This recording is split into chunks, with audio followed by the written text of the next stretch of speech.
नमस्कार, यूपी तक के मॉर्निंग शो सुर्खियां में आपका स्वागत है। मैं हूं आपका संतोष।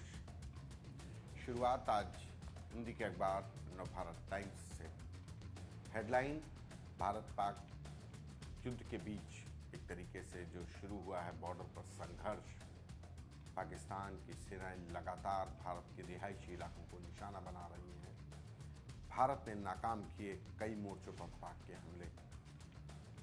भविष्य की रणनीति पर बनी बात, पीएम नरेंद्र मोदी ने शुक्रवार को सुरक्षा समिति का जायजा लेने के लिए हाई लेवल बैठक की।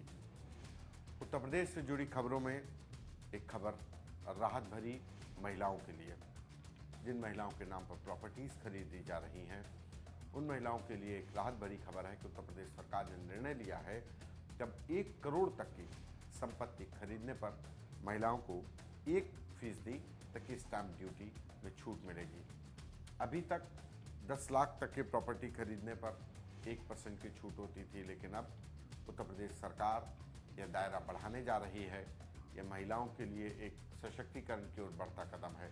जब महिलाओं के नाम पर प्रॉपर्टी अगर 1 करोड़ तक की संपत्ति कोई खरीद रहा है तो उसका जो स्टैंप ड्यूटी लगेगी वो 1% तक की छूट मिलेगी। 1 करोड़ रुपए तक की संपत्ति में स्टैंप शुल्क 7% की जगह 6% किए जाने का निर्णय लिया गया है। इसके बाद दूसरी खबर, महाकुंभ की खरीद में घपला, रीजनल मैनेजर हटाए गए। परिवहन निगम में खेल वित्त विभाग कर रहा जांच। महाकुंभ के दौरान प्रयागराज में जो रीजनल मैनेजर थे परिवहन विभाग के प्रभारी क्षेत्रीय प्रबंधक मनोज कुमार त्रिवेदी को वित्तीय अनियमितताओं के चलते हटाया गया।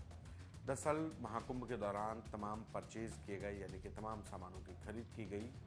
कहा जा रहा है कि मनोज कुमार त्रिवेदी ने, जो रीजनल मैनेजर थे, उन्होंने कई सामान जो जेम पोर्टल होता है, जेम यानी गवर्नमेंट का मार्केट पोर्टल होता है जिस पर तमाम सामान होते हैं, वहाँ से खरीदने के बजाय प्राइवेट लोगों से कोटेशंस मंगाए और उन सामानों की खरीद फरोख्त की। इतना ही नहीं, जो परचेज कमेटी के चेयरमैन वो खुद आरएम होते हैं, आरएम ने अपनी जगह दूसरे को उस परचेज कमेटी का चेयरमैन बना दिया।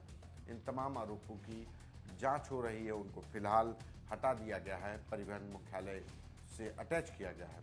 लेकिन इस आदेश के खिलाफ जो प्रभारी क्षेत्रीय प्रबंधक यानी रीजनल मैनेजर मनोज कुमार त्रिवेदी हैं, उन्होंने इसके खिलाफ आदेश जो दिया गया था अटैच करने का, उसके खिलाफ हाईकोर्ट में अपील की है। 1 मई को कोर्ट ने परिवहन विभाग को यह विकल्प दिया है कि एमडी विधि संगत रूप से कोई समुचित आदेश पारित कर दें।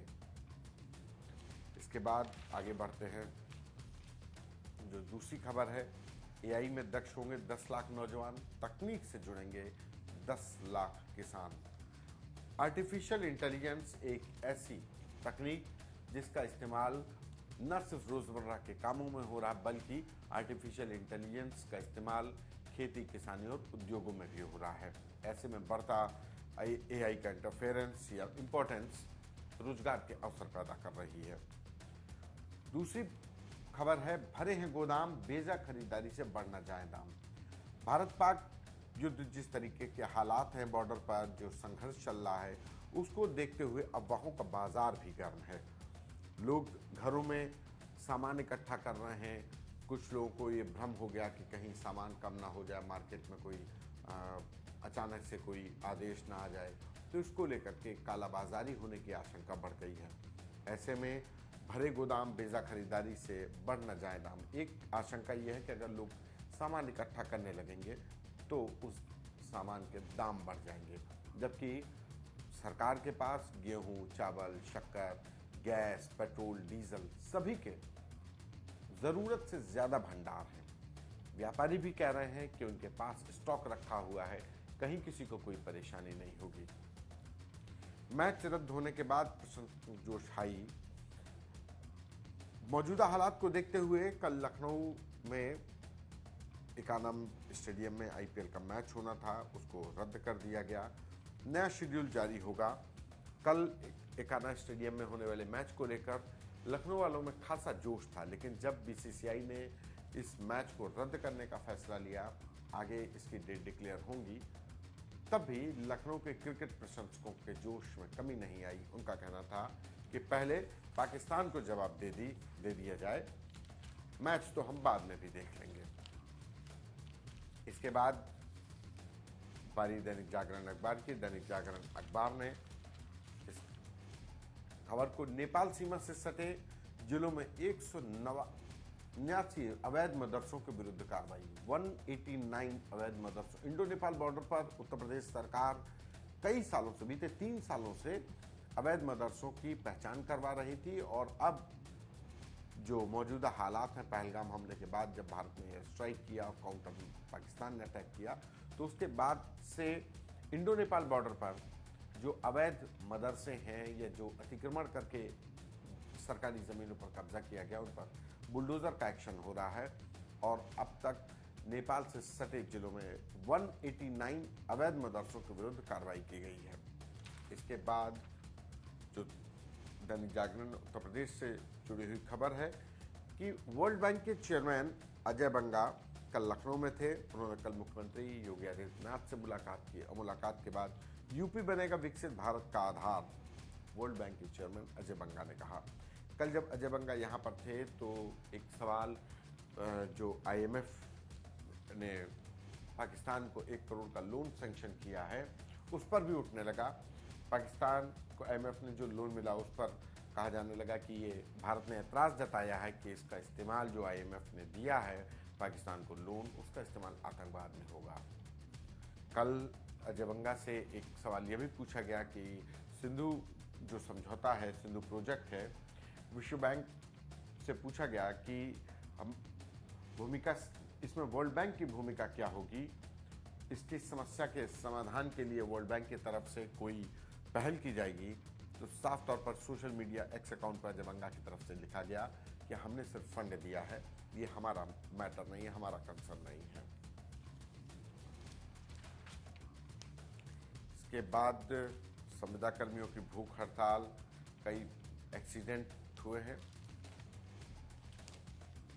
अब बारी हिंदुस्तान अखबार की। तो हिंदुस्तान अखबार में यूपी में महिलाओं को 1 करोड़ तक की रजिस्ट्री पर स्टाम्प शुल्क में 1% तक की छूट। लखनऊ में पुलिसकर्मियों की छुट्टियां रद्द कर दी गई हैं। मौजूदा हालात को देखते हुए लखनऊ के ज्वाइंट CP अमित कुमार ने इस बात के आदेश दिए हैं कि सभी पुलिसकर्मी जो छुट्टी पर हैं उनकी छुट्टियां कैंसिल कर दी गई हैं, वो वापस ज्वाइन कर लें।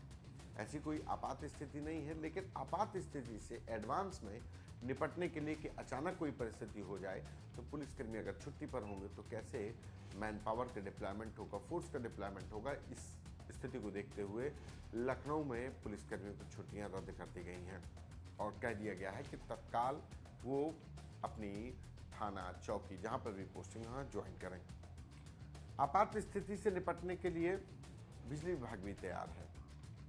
जिस तरीके से मॉक ड्रिल हुई सिविल डिफेंस के लोगों की मदद से कि अगर कोई परिस्थिति होती है, एयर स्ट्राइक का सायरन बजता है तो कैसे ब्लैकआउट किया जाएगा और ब्लैकआउट होने पर लोग क्या करें। ऐसे में सरकारी विभाग, बिजली विभाग ने भी तैयारी कर ली है। जैसे ही मैसेज मिलेगा पूरे शहर की लाइट कट कर दी जाएगी।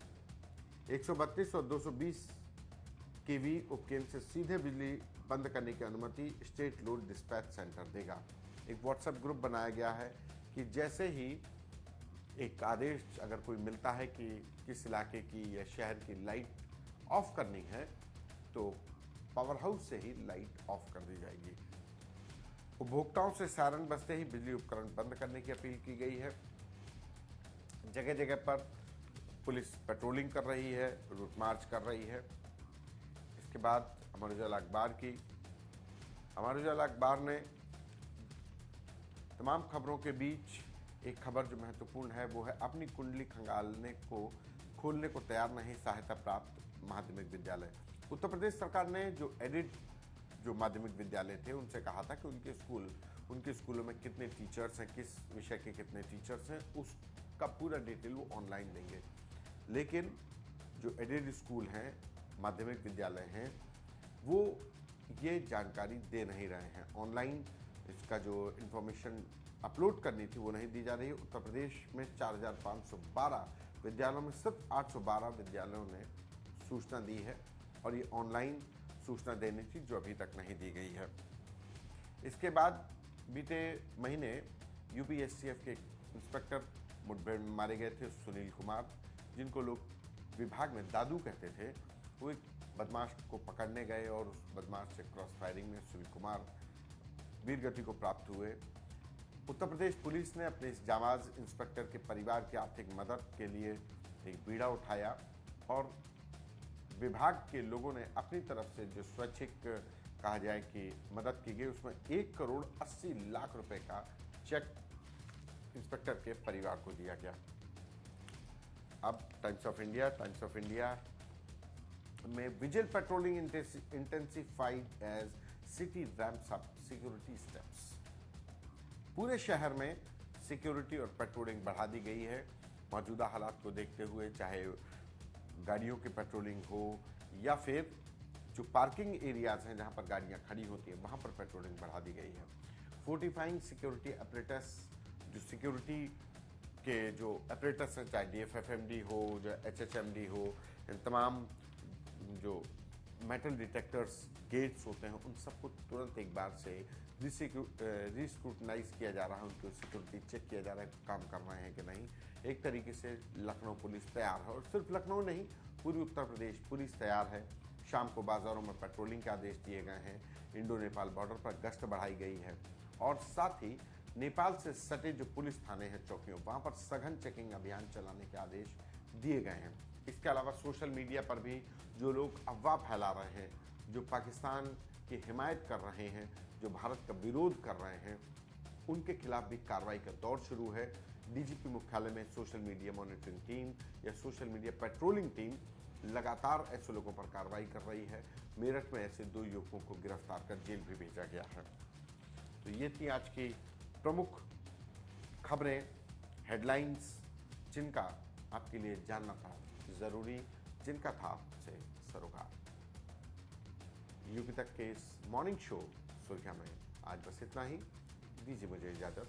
नमस्कार।